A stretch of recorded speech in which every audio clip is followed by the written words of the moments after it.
네, 이제 잘 들리실 겁니다. 기도드리도록 하겠습니다. 하나님 아버지 감사합니다. 오늘도 이 새벽에 우리를 깨워주셔서 예배케 하신 감사합니다. 오늘도 말씀으로 시작하여서 말씀으로 마칠 수 있는 복된 하루가 될 수 있도록 축복되어 주시고 그 모든 과정이 말씀이 주장하는 복된 시간들 될 수 있도록 은혜 베풀어 주시옵소서. 부활의 주님 대신 예수님 이름으로 기도드렸습니다. 아멘. 우리 같이 안 들리면은 또 그 카톡을 말씀해 주세요. 사도행전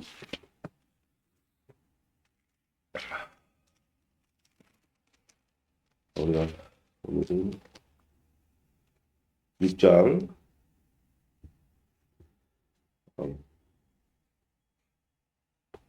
우리 3절에서 4절 같이 읽도록 하겠습니다. 형제들아 너희 가운데서 성령과 지혜가 충만하여 칭찬받는 사람 일곱을 택하라. 우리가 이 일을 그들에게 맡기고 우리는 오로지 기도하는 일과 말씀 사역에 힘쓰리라 하니. 아멘. 우리 오늘 말씀의 집중이라는 제목으로 하나님 말씀 같이 나누도록 하겠습니다. 이제 사도 바울이 아니죠. 이 사도들이 이제 예루살렘 교회가 성령 강림으로 말미암아서 이루어졌어요.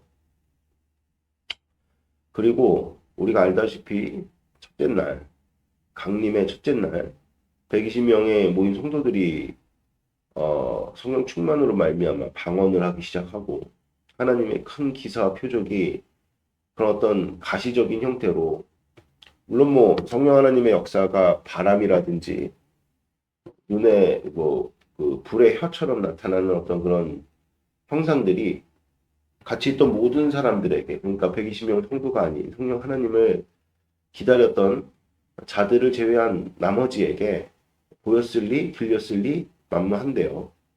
그래서 증거가 중요합니다. 명확하게 믿는 자들의 시각은 이 세상의 시각과 차이가 있죠. 사도 요한일서에 그리스도와의 교제를 만지고 보고 들을 수 있는 것으로 설명합니다. 마치 그리스도께서 이 땅 가운데 계신 것 마냥 어, 표현을 하죠. 그러니까 실체가 있다는 겁니다.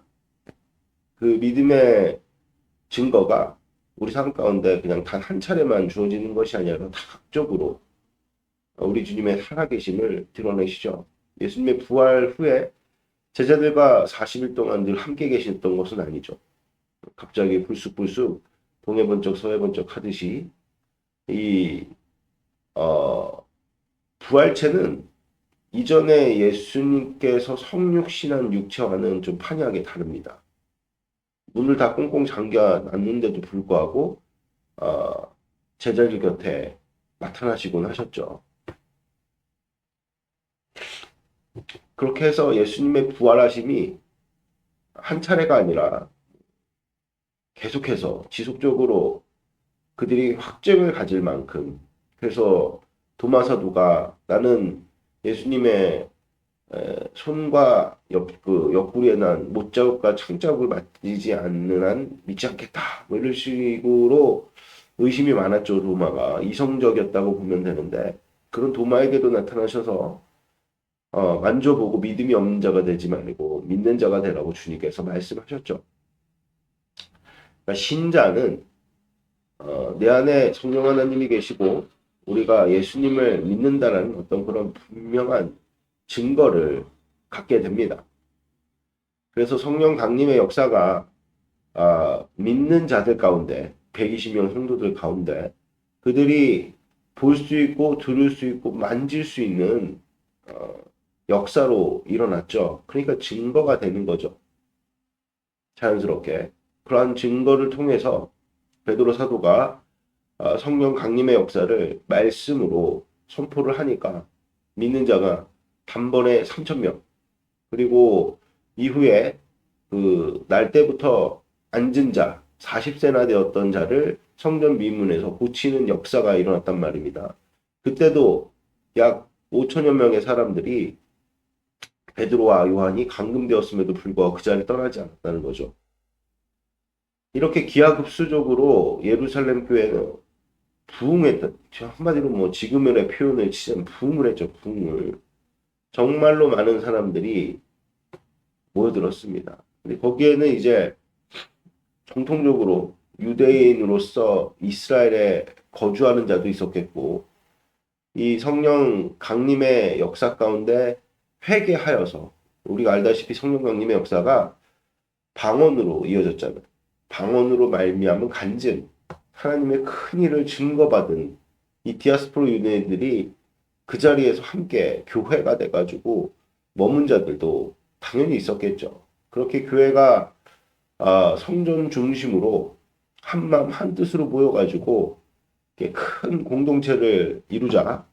이제 그때부터 문제가 생기는 것이 무엇이냐? 인간들이 사는 곳에는 항상 이 죄성으로 말미암은 어떤 분열과 분쟁의 어떤 씨앗을 안고 있는 거죠. 아무리 성령 하나님으로 충만하여서 예루살렘 교회가 천국 같은 나날들을 보냈다 할지라도 그들이 가지고 있는 어떤 죄성은 어딜 가지 않죠. 그래서 인간들이 모인 곳에는 항상 문제가 일어납니다. 히브리파 과부랑 헬라파 과부, 당연히 충돌이 일어날 수밖에 없겠죠. 예수님의 비유에서도 분명하게 사람이 무엇인지를 나타낸 뭐 여러 가지 어떤 사례들 중에 포도원 그 농부의 비유가 있잖아요. 첫 번째로 온 사람과 나중에 온 사람 모습 그 대가가 똑같으니까 그 안에서 이제 소유가 일어나잖아요. 불공평하다는 것이죠. 그 히브리파 가부와 헬라파 가부도 마찬가지입니다. 히브리파 가부가 아무래도 여기가 지금 예루살렘이잖아요.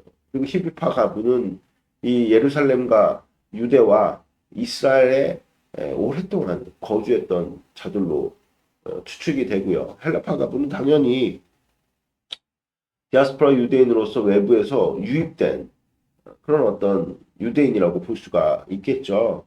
그들 가운데 이제 구제가 일어날 때 당연히 누가 우선순위냐 하는 문제로 싸울 수밖에 없습니다. 그러니까 이게 참 모든 것들이 은혜로 하면 좋지 이렇게 우리가 생각할 수 있겠지만 그렇게만 우리가 일관하는 것은 너무나도 순진한 문제인 거죠. 인간은 그렇게 마음이 넉넉하지 못합니다. 이걸 너무 이렇게 우리가 인간을 뭔가 비하하듯 그렇게 이야기하는 것이 아니라 뭐 우리가 긍정적으로 얘기한다 할지라도 어떤 공동체든지 사람들이 모이면 무언가를 우리가 나눌 때 이 순서가 필요하죠. 질서가 필요하다는 거죠. 질서가 없으면 무질서하고요. 이 무질서를 틈타서 마귀가 분쟁을 일으키고 분열을 일으키죠. 지금 그런 일이 벌어진 것입니다. 히브리파 가부와 이 헬라파 가부 간에 이 질서 정리가 요구가 되는 거죠. 그 질서가 잘 세워지지 않으면 이것을 정말 공동체로서 서로 상호 간에 마음이 상하지 않도록 에, 이 내용을 조정하지 않으면 한데 연합을 이룰 수가 없는 거죠. 어떻게 이렇게 여러분들 히브리파 가부와 헬라파 가부는 태생부터가 사고가 달라요. 히브리적 사고 세계관과 헬라적 사고 세계관은 아주 대치를 이루는 것들이 참 많이 있습니다. 뭐 여러 가지 사례를 들 수 있지만 오늘의 설교의 방점은 거기에 있지 않기 때문에 이후에 또 기회가 있을 때 이야기를 하고요. 태생부터가 완전히 사고방식이 다른 자들입니다. 이렇게 다름을 안고서 연합을 이루는 것은 정말 성령 하나님의 강력하신 은혜죠. 그 은혜로 다름이 서로 상호 간에 충돌이 되는 것이 아니라 보완이 되어지는 그런 놀랍고도 복된 역사가 있게 되는 것이죠. 근데 그 성령 하나님의 역사라는 게 그냥 단지 여러분들 우리의 심리적 조건만 충족시켜가지고 우리가 막 그냥 좋은 게 좋은 거야 이런 마음으로 처음에는 그런 것들을 다 받아들일 수가 있겠지만 이제 삶의 문제로 들어갈 때는 그렇게 우리가 좋은 게 좋은 거야 하는 어떤 그런 마음으로 일관할 수는 없다는 거죠. 함께 지내려면 반드시 그 안에 질서, 모종의 질서, 뭐 소위 말하는 시스템 이런 것들이 갖춰져 있지 않으면은 살 수가 없습니다. 인간은 불편하죠. 그냥 야생의 개떼들만 봐도요. 그들이 뭔가 이렇게 공동체를 이루며 살 때 짐승들도 질서를 세워요. 하물며 인간은 짐승보다 더 여러분들 분명한 어떤 복된 존재고 또 지성적으로나 뭐 여러모로 우위에 있는 존재들 아니겠습니까? 그런 인간들이 운집해서 살 때 당연히 질서가 요구가 되는 것이죠. 근데 그 질서를 바로잡는 일을 이 사도들이 직접 하지 않냐고 우리가 알다시피 집사들을 세워서 이런 일들을 진행을 하는데 그 이유가 뭔가 봤더니 3절하고 4절에 특히 4절에 보면 우리가 오로지 기도하는 일과 말씀 사역에 힘쓰니라 하니 왜 사도들은 이런 질서를 잡는 일들을 직접 하지 아니하고 이렇게 집사들을 세운 것이냐 이유가 뭔가 봤더니 말씀과 기도 사역에 집중하기 위해서다. 이게 핵심입니다, 여러분들. 우리가 딛고서 이 세상에 교회가 이 뭐 구름 위에 떠 있지 않죠. 땅 위에 서 있단 말이 무슨 뜻이냐. 교회도 사람들이 모이는 곳이라는 거죠. 사람은 여러분들 본 뒤에 앞서 밝혔던 것처럼 죄성을 가지고 있어요. 우리 예수님 믿었다고 해서 그 죄성이 사라지지가 않습니다. 그래서 이 공동체가 정말 하나님께서 기뻐하시는 방향을 잃지 않고 우리가 쭉 걸어가려면 정말로 이 누굽니까? 사도들이 말씀과 기도로 창념치 않으면은 자칫 이런 인간들의 소요에 빠져서 우리가 잘 알다시피 사울 왕 아시죠? 사울 왕. 이스라엘의 첫 번째 왕. 그 사울 왕이 왜 망했냐? 말씀과 기도에 창념치 않았던 것이 가장 큰 이유입니다. 이게 무슨 얘기냐? 말씀과 기도에 창념한다. 이거의 아주 대표적인 인물이 다윗이죠. 다윗은 정말 하나님을 사랑했습니다. 그게 뭘로 표현됩니까? 이 땅 가운데. 말씀을, 율법을 사모하는 일로 표현이 되는 거예요. 왜냐 하나님께서 이 땅 가운데 우리에게 직접적으로 하사하신 것은 율법밖에 없습니다. 율법. 아멘? 뭐 이스라엘이 출애굽할 때 직접 주님께서 양식이라든지 뭐 물도 주시기는 했지만 일시적인 거였죠. 주의 말씀은 영원하잖아요. 늘 율법을 통해서 하나님께서 우리에게 주신 말씀을 통해서 이 성경을 통해서 우리에게 날마다 일용할 양식, 영적인 양식을 공급하시죠. 나머지 것들은 다 어떤 측면에서 보면 간접적이라고 볼 수 있겠죠. 직접 양식을 주시기보다는 물리적인 양식을 주시기보다는 우리가 돈을 벌 수 있고 또 재물을 얻을 수 있는 능력을 또 수확을 거둘 수 있는 지혜를 우리 가운데 주신 일로 양식도 주셨다. 그리고 또 우리가 먹고 사는 일들을 해결했다. 이렇게 고백을 해서 11조도 주님 앞에 이렇게 올려드리는 거 아니겠습니까? 그러니까 우리 주님께서 직접적으로 하사하신 것은 말씀밖에 없습니다. 그러니까 하나님을 사랑하는 가장 큰 최고의 표현이 무엇이냐? 그 말씀에 창념한다는 얘기는 하나님을 사랑한다는 얘기예요. 하나님께 말씀에 집중하는 거. 그러니까 다윗의 위대성이 여기에 있죠. 다윗이 항상 그러면 똑바로 하나님 앞에서 온전했냐? 그렇지 않았다는 사실이 너무나도 극명하게 드러나죠. 사실상 사울과 다윗의 어떤 실기를 이 세상의 잣대로 놓고 평가를 할 때 오히려 다윗이 실수한 것이 훨씬 많습니다. 그리고 인격적으로도 볼 때 사울이 더 훌륭한 사람이었던 것 같아요. 그럼에도 불구하고 사울은 버려지고 다윗이 하나님께 정말 붙들림 바 돼서 내 마음에 합한 자라 라는 칭호를 얻어서 이스라엘의 가장 위대한 왕으로 설 수 있었던 결정적인 이유가 무엇이냐? 다윗이 사람에 휘둘리지 않았다는 겁니다. 반면에 누굽니까? 사울은 어떻습니까? 사람들의 두려워서 결정적으로 사울이 버림받았던 것이 전쟁을 치러 나갈 때 제사 드리는 일을 사무엘 대신에 자신이 그러니까 위치를 완전히 떠나버린 거죠. 그리고 질서를 하나님께서 세우신 질서를 어긋난 겁니다. 이거는 이 두 가지 사실은 결과적으로 어떤 것을 함의하느냐 하나님을 대적하는 거죠. 사탄의 자리에 선 거예요. 근데 그런 우를 범한 이유가 무엇이냐? 사람들이 두려웠기 때문이다. 그러니까 우리가 하나님의 약속의 말씀에 창념하지 않으면 사람이 두려워집니다. 가정에 가도 사람 눈치를 보게 되고요.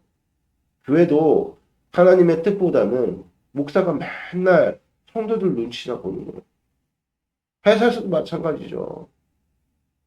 우리가 바깥 일 하면서도 여러 가지로 우리가 중심을 가지고 이 세상에 주도권을 뺏기지 말아야 되는데 우리 인생에 여러 가지 뭐 돈이라든지 지위라든지 직책이라든지 이런 어떤 사람의 일들에 너무나도 많은 두려움을 느끼게 되면서 세상에게 그 인생의 주도권을 이렇게 내어주게 되죠. 모든 선택의 문제를 하나님의 뜻보다는 세속적 논리로 기울어지게 되는 것이 그런 것들에 너무 쉽게 노출이 돼요. 왜냐하면 우리는 죄인이기 때문에. 갈라디아서에 보면은 너희들이 다른 복음, 다른 예수, 다른 영에게는 잘도 굴복을 한다. 이런 표현이 있단 말입니다. 그러니까 이 사도들이 이런 인간들의 분쟁에 직접적으로 나서가지고 일을 해결하기보다는 그렇잖아요. 교회의 핵심 코어가 이런 인간들의 분쟁에 휘말리다 보면요. 그래서 말씀과 기도로부터 멀어지게 되는 순간에 교회는 산으로 가죠. 그 교회라는 집단은 정말 유명무실하게 돼버리는 겁니다. 그냥 친교 모임도 아니고요. 사교 모임도 아니고요. 그렇죠? 그냥 뭐 이 세상에 여러 가지 어떤 그런 집단들은 나름대로 그래도 목적 의식이라도 있잖아요. 근데 이렇게 방향을 설정하고 방향을 제시하고 비전을 제시해야 될 이 교회의 핵심 일꾼들이 하나님의 약속의 말씀으로부터 멀어졌다. 그러면 이제 교회는 정말 맛을 잃은 소금 같은 거예요. 맛을 잃은 소금은 정말 쓸데가 없습니다. 뭐 어디다 쓸 겁니까? 뭐 공사하는데 모래처럼 쓰여지기를 합니까? 아니면 뭐 맛을 낼 수가 있습니까? 아니면 뭐 부패를 방지할 수 있습니까? 아무것도 아니에요. 그 어떤 것보다 무하고 무가치한 게 맛을 잃은 소금이죠. 그래서 어, 사도들이 직접 이 같은 일들에 나서지 아니하고 이런 일이 있을수록 더욱더 기도하는 일과 말씀하는 일에 말씀 붙드는 일에 집중했다. 이 같은 내용들을 가지고 오늘 이 아침에 우리에게 주시는 우리 주님의 메시지 우리 붙들어야 됩니다. 말씀과 기도에 창념치 않으면 반드시 우리는 사람을 두려워하게 되죠. 베드로 사도와 요한 사도가 공회에 끌려가 가지고 공회의 위협 가운데서도 사람의 뜻을 따르는 것과 하나님의 뜻을 따르는 것 중에 어떤 것이 옳은지 너희들이 생각하라 할 정도로 그런 공회의 위협에 대해서 담대할 수 있었던 이유가 무엇이냐? 말씀과 기도에 창념했기 때문이죠. 할렐루야. 그런 성도들이 되시기를 주 예수부터 축복드립니다. 말씀과 기도로 우리가 정말 하나님을 사모하는 마음을 우리가 표현하고 드러낼 때 우리 주님의 기뻐하심이 우리 가운데 임하면 첫 번째 나타나는 특징이 무엇이냐? 어디에서든지 사람에 휘둘리지 않는다는 거죠. 주도권 뺏기지 않는다는 거예요. 할렐루야. 빼앗겼던 주도권도 다시금 금세 하나님의 뜻으로 규정하면서 그 주도권을 잡고 하나님의 복되신 뜻을 마치 속담의 내용처럼 전화위복이죠. 뒤집듯이 손바닥 뒤집듯이 뒤집어서 우리가 하나님의 기쁨이 되어지는 놀랍고도 복된 사역으로 이 보세요. 지금 사람의 일로서 분쟁케 된 일들이 이 사도들의 올바른 판단으로 말미암아 어떤 일이 벌어졌습니까? 반드시 이것은 악한 마귀가 우리 마음 가운데 심어놓으려고 하는 교회 공동체 가운데 이 사람의 소요와 사람의 분쟁을 통해서 사람을 두려워하는 마음을 심으려고 하고 있는 계책을 사도들이 이런 식으로 맞대응하니 어떤 일이 벌어집니까? 베드로 사도가 이야기했던 것처럼 악한 마귀를 대적하니까 오히려 손바닥 뒤집혀서 모든 영적인 주도권을 이 사도들이 가지고 누굴 세웁니까? 일꾼들이 세워지는. 그래서 교회가 더욱더 풍성해지는 어떤 그런 결과에 이르는 것을 우리가 볼 수가 있는 것이죠. 할렐루야. 그래서 우리가 늘 깨어있다. 무슨 뜻입니까?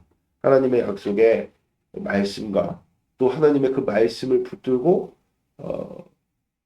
우리가 묵상도 하고 창념이라는 것이 그렇잖아요. 듣기도 하고 읽기도 하고 그런 것들을 주님께 간구하는 이런 말씀에 집중하는 우리가 인생을 살아가게 될 때 여러분들 우리 삶 속에 악한 마귀가 계속해서 사람을 두렵게 하는 우리 마음 가운데 사람을 두려워하는 마음을 내어쫓게 되는 줄을 믿습니다. 할렐루야. 그럴 때 정말 우리가 우리의 인생이 하루를 살더라도 주님의 기쁨이 되어주고 또 주님께서 우리에게 말씀하신 그 말씀의 결실을 우리가 아름답게 맺는 줄을 믿습니다. 그래서 오늘 하루도 말씀과 기도 하나님께서 우리에게 정해주신 분량을 피하지 아니하고 우리가 붙들고 말씀과 기도를 우리가 붙들고 하나님을 사랑하는 그 마음을 표현할 때 우리의 마음 가운데서 하나님만을 두려워하고 사람을 두려워하지 않는 그 담대함으로 여러분들의 삶의 초소에서 인생을 살아내시기를 주 예수 그리스도 이름으로 축복드립니다. 기도드리겠습니다. 하나님 아버지 감사합니다. 오늘 선포된 말씀 우리에게 이루어 주셔서 하나님의 말씀과 아버지 약속에 창념하는 복된 하루가 되어줄 수 있도록 은혜 베풀어 주시옵소서. 오늘 이렇게 예배한 자들 가운데 사람을 두려워하지 아니하고 오히려 사람이 두렵게 하는 일들을 붙들고 하나님께 영광을 올려드리는 일들로 손바닥 뒤집듯 뒤집터 하나님 안에서 정말 절대로 영적인 주도권 사람을 두려워하는 일로 빼앗기지 아니하고 오직 하나님을 경외하는 일로만 아버지 정말 우리가 붙들어 우리 삶 가운데 하나님의 약속의 말씀의 그 방향성에서 벗어나지 않는 복된 인생 살아갈 수 있도록 오늘도 그런 하루가 될 수 있도록 축복을 더하여 주시옵소서. 부활의 주님 되신 예수님 이름으로 기도드렸습니다. 아멘. 마쳤습니다.